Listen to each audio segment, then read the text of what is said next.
Assalamualaikum warahmatullahi wabarakatuh. Sekarang hari Selasa, waktunya pembelajaran matematika. Kita masuk jam kedua.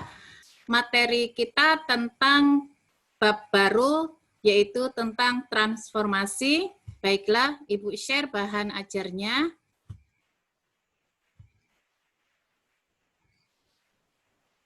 Nah, transformasi geometri. Kompetensi dasar yang akan kita pelajari untuk hari ini dan seterusnya adalah menjelaskan transformasi geometri berupa refleksi, translasi, rotasi, dan dilatasi yang menghubungkan dengan masalah kontekstual. Kontekstual itu masalah terbaru. Tujuan pembelajaran hari ini adalah mampu menjelaskan transformasi geometri, khususnya refleksi atau pencerminan, tentang konsep, sifat, refleksi, dan dihubungkan dengan masalah kontekstual. Nah, ini apa yang ada di benak kalian kalau misalnya ada seorang profesor mau menjelaskan apa itu transformasi, jenis-jenis transformasi geometri itu apa saja. Nah, ini yang akan kita pelajari, ya. Gambar yang Ibu ketengahkan di bagian atas itu adalah ekskalator. Dalam kehidupan sehari-hari sebagai orang kota, biasanya tidak asing orang menggunakan ekskalator itu. Ketika seseorang berpindah dari posisi atas bagian ekskalator atau bagian bawah dari ekskalator, tubuhnya tidak berubah. Tidak memendek, tidak memanjang. Yang berubah adalah posisinya. Dia dari sebelah atas akan berpindah ke bagian bawah. Dari sebelah bawah dia akan berpindah ke bagian atas. Nah, ini adalah konsep yang akan kita pelajari tentang transformasi. Bisa dipahami? Nah, tentang apa ini? Nah, ini yang akan kita pelajari. Jika seorang anak melakukan kegiatan pertama ini, apakah sama? Kegiatan yang kedua ini, apakah sama? Nah, apakah kegiatan yang ketiga ini memang benar seperti ini? Baiklah, tentang apa ini? Iya, pencerminan atau transrefleksi. Refleksi pengertiannya adalah suatu transformasi yang memindahkan suatu titik pada bangun geometri dengan menggunakan sifat benda atau bayangannya pada cermin datar. Ini yang kita bayangkan ini ya. Jadi sambil membayangkan kita lanjutkan. Sifat-sifat pencerminan atau refleksi yang pertama adalah jarak bayangan pada cermin sama dengan jarak aslinya pada cermin. Ini adalah bentuk aslinya, benda asli, kemudian ada cermin. Sifat yang ditimbulkan itu jaraknya terlihat oleh kita itu sama. Yang kedua, garis yang menghubungkan titik dengan bayangan selalu tegak lurus terhadap cermin. Nah, ini masuknya tegak lurus ini, terhadap cermin. Yang ketiga, setiap garis dan bayangan selalu sama panjang. Kalau ukuran C terhadap cermin itu sekian, maka bayangannya yang terlihat oleh kita juga sekian. Itu ya.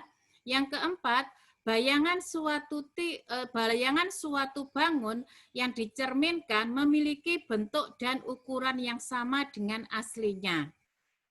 Jadi, apakah kita percaya bahwa anak ini bayangannya di cermin seperti ini? Apakah kita percaya bahwa kucing ini bayangannya adalah singa seperti ini? Nah, itu adalah sifat-sifat cermin. Apakah mungkin untuk gambar A, apakah mungkin untuk gambar B, dan apakah mungkin untuk gambar C? Tuh ya. Jadi, itu menjelaskan tentang sifat yang keempat. Yang kelima, bayangan bangun pada cermin saling berhadapan dengan bangun aslinya. Nah, contohnya apabila ada segitiga A, B, C, maka bayangan titik C itu dilambangkan dengan C aksen. Bayangan titik B itu adalah B aksen. Bayangan titik A itu adalah A aksen. Jadi segitiga ABC bayangannya adalah A aksen, B aksen, dan C aksen. Bentuknya sama, kemudian jaraknya juga sama. Lanjut. Refleksi terhadap sumbu koordinat. Refleksi pencerminan ya. Berikut ini adalah cara menentukan bayangan suatu titik karena refleksi terhadap sumbu koordinat. Ingat bahwa koordinat itu selalu memiliki nilai titik X dengan titik Y. Jika titik P, X, Y dicerminkan terhadap sumbu X, maka bayangan titik P itu adalah X dengan negatif Y. Contohnya seperti ini. Ada titik 5,3, kemudian dicerminkan terhadap sumbu X, berarti dia yang datar. Maka bayangannya yang tetap itu adalah posisi titik X-nya, yang berubah adalah posisi titik Y-nya. Karena X, Y akan menjadi X, negatif Y. Jadi kalau nilai X-nya 5, Y-nya 3, maka cerminnya itu adalah 5 dengan negatif 3. Yang berbeda ada di Y, karena dicerminkan terhadap sumbu X. Yang kedua, jika titik P, X, Y dicerminkan terhadap sumbu Y, bayangan titik P adalah negatif X, Y. Contohnya adalah jika titik A 5,3 dicerminkan terhadap sumbu Y, maaf ini salah ya, berarti Y adalah sumbu yang tegak. Ibu gambarkan seperti ini, nilai titik A 5,3, kemudian cerminnya terhadap sumbu Y, berarti dia bergeser ke arah sebelah kiri. Maka bayangan titik A atau A aksen adalah negatif 5,3. Jadi nilai pencerminannya tetap di sini 3, di sini 3 Y-nya, tapi yang berubah adalah X-nya. Dari 5 menjadi negatif 5. Ya, untuk lebih jelasnya bisa dengan ditulis keterangan dari Ibu. Sekarang yang ketiga, refleksi terhadap garis X sama dengan A dan garis Y sama dengan B. Sifat-sifat refleksi terhadap garis Y sama dengan 0 dan garis Y sama dengan B seperti berikut. Suatu penggal garis yang dicerminkan atau direfleksikan terhadap suatu garis panjangnya tetap. Sifat-sifatnya ini ya. Dua garis yang berpotongan sejajar yang dicerminkan terhadap suatu garis perpotongan, garis potong, tetap berpotongan. Dan suatu sudut yang dicerminkan terhadap suatu garis besarnya tidak berubah. Bayangan suatu titik oleh sebuah refleksi terhadap garis X sama dengan A dan garis Y sama dengan D dapat ditentukan dengan cara berikut. Jika titik P, X, Y dicerminkan garis X sama dengan A, maka bayangan P atau P aksen adalah 2A kurang X, Y. Jika X itu nilainya A, maka koordinat titik dari X itu menjadi 2A kurang X.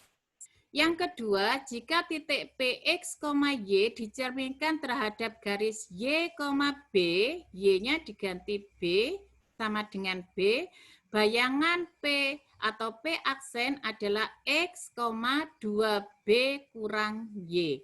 Ingat ya, bentuk yang Ibu sebutkan ini sifat-sifatnya. Nah, ada contoh, jika titik B 4,6 titiknya, maka bayangan dari garis X sama dengan 2 berapa? Kalau dicerminkan terhadap garis Y sama dengan negatif 3 berapa? Ingat sifat-sifatnya ini tadi ya. Ibu lanjut ke halaman berikutnya. Konsepnya tetap sama sebelum Ibu menjawab. Bahwa kalau dia berada di sebelah kiri ini, X sama Y sama-sama positif, maka ini ada di kuadran 1. Kemudian nilai X-nya negatif, Y-nya positif, berarti ini ada di kuadran 2. X-nya negatif, Y-nya negatif, dia ada di kuadran 3. Kemudian X-nya positif, Y-nya negatif, dia ada di kuadran 4. Konsep ini harus diingat sampai nanti bahasan materi ini, ya. Nah, Ibu jawab ini, jika titik B tadi kan 4,6 dicerminkan terhadap garis X sama dengan 2. Ingat bahwa 2 ini adalah nilai A. Maka bayangan dari titik X itu adalah 2A kurang X, Y. Rumusnya tadi ya, 2 kali nilai X-nya, nilai A-nya tadi 2 diganti di sini.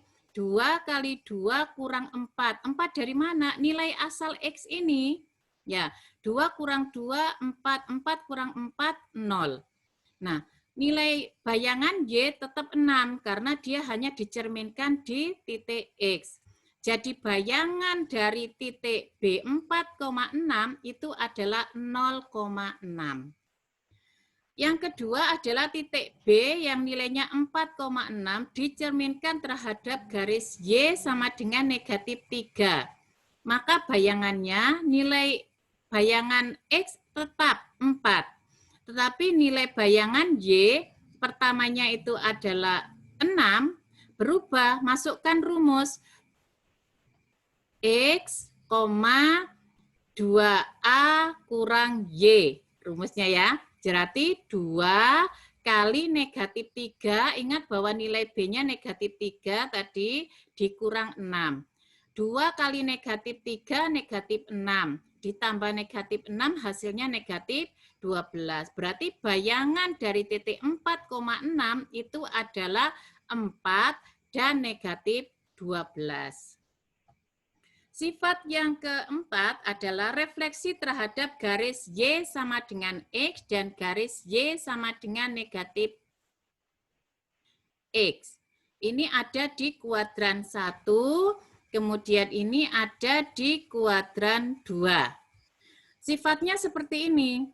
Jika garis P, X, Y dicerminkan terhadap Y sama dengan X, diingat-ingat ya kalimat Ibu ini ya.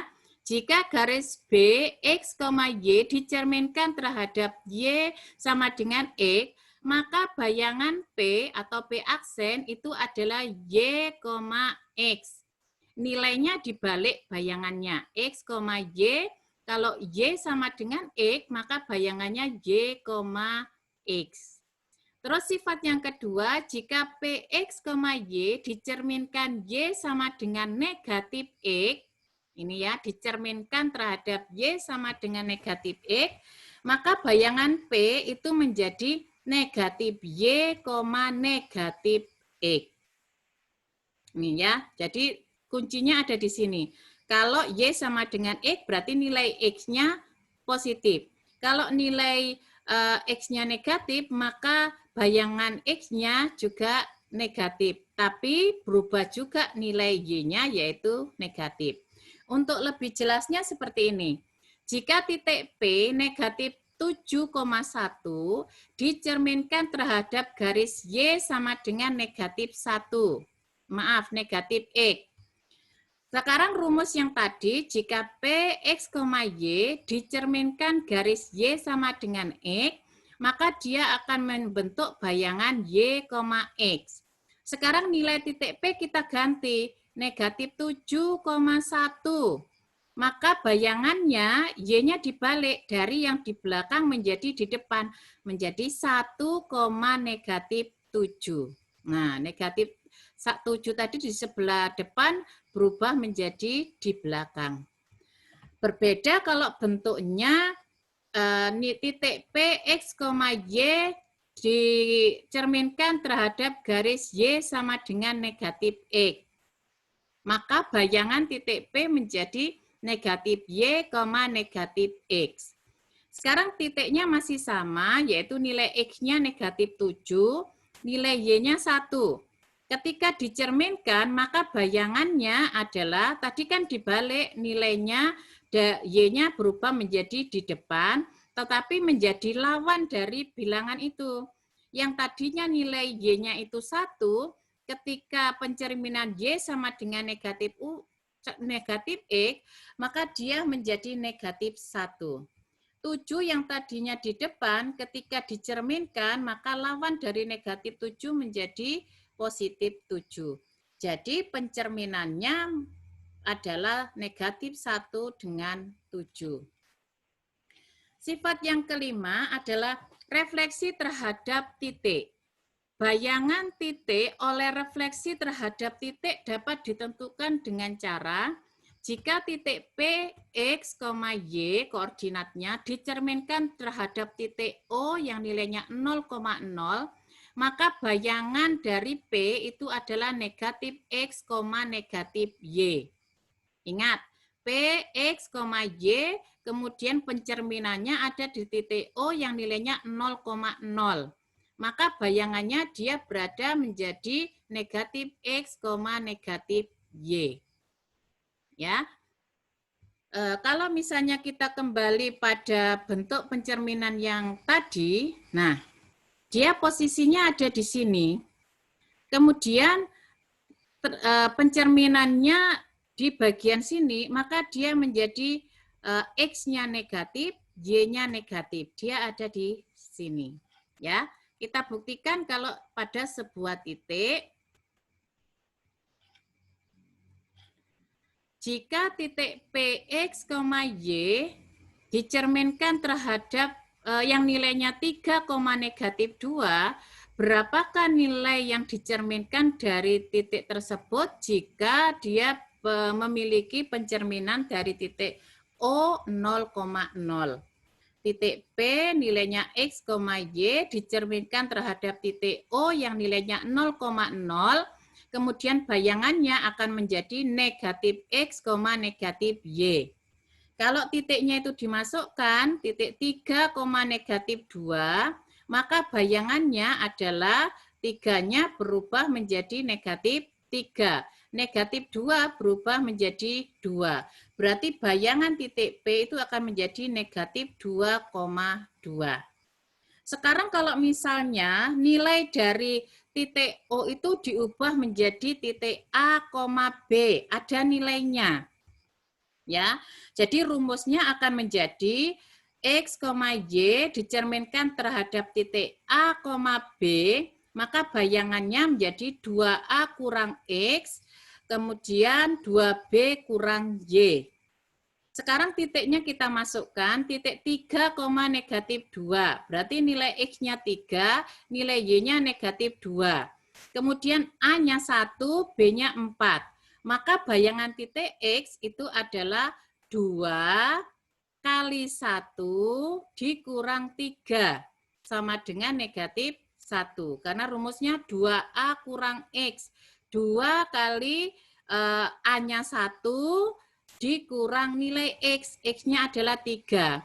2 kali 1, 2 kurang 3 berarti hasilnya negatif 1. Bayangan titik Y berarti 2 kali B kurang Y tadi ya. 2 kali B. B-nya ini 4. Berarti 2 kali 4 dikurang nilai Y-nya adalah negatif 2. Dikurang negatif 2. Negatif kali negatif positif. Berarti 2 kali 4, 8 ditambah 2 hasilnya 10. Maka bayangan titik P dari yang nilainya adalah 3, negatif 2, bayangannya adalah negatif 1 dengan 10. Kalau pencerminannya itu ada di titik 1,4. Doa ketika bercermin, Allahumma kama hasabta kholqi fahasin khuluqi. Ya Allah, sebagaimana Engkau telah ciptakan aku dengan baik, maka perbaikilah akhlakku. Nah, itu adalah satu doa yang harus kita amalkan. Mudah-mudahan kita menjadi hamba-hamba yang bisa bersyukur. Demikianlah pembahasan hari ini tentang pencerminan. Mudah-mudahan bisa dipahami. Sekian, Assalamualaikum warahmatullahi wabarakatuh.